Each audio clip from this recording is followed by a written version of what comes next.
An exclusive inside look into the world of Texas Tech sports.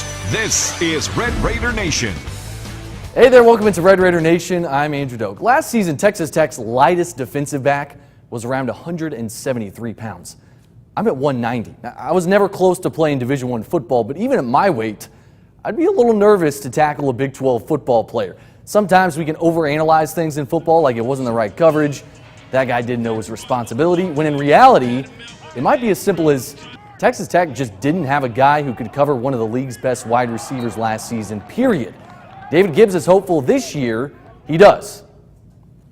These kids are Big 12 DBs, which allows me as a coordinator to call the defense differently and to try to play some man, to try to confuse the quarterback, to do the things that I'm good at doing. It's hard to do that when you know dang and well you can't cover D.D. Westbrook. You can't cover James Washington. There are guys in this conference you can't cover anyway, but at least if you got a guy who can tackle him when he catches the ball, it's a big difference than when every time they catch the ball it's a touchdown. It is. The hype is real if you ask ESPN's Louis Riddick when it comes to Texas Tech's former quarterback Patrick Mahomes, who looks to be set to make his first NFL preseason debut this Friday when the Chiefs host the 49ers. No backup QB has been talked about more since they drafted the kid out of White House, and he has been dropping jaws.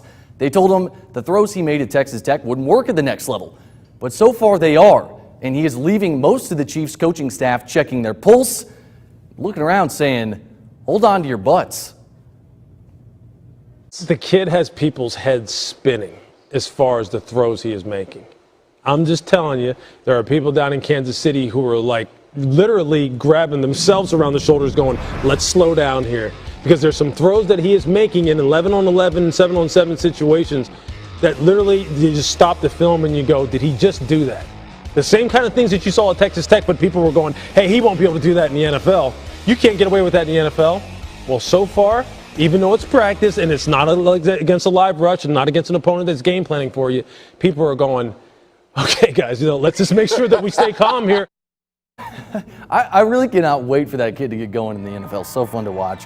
Speaking of another stud, Tech Soccer's sophomore midfielder Jordy Harr was named to the Big 12 preseason first team this morning, and that was even after an injury-shortened freshman year last season.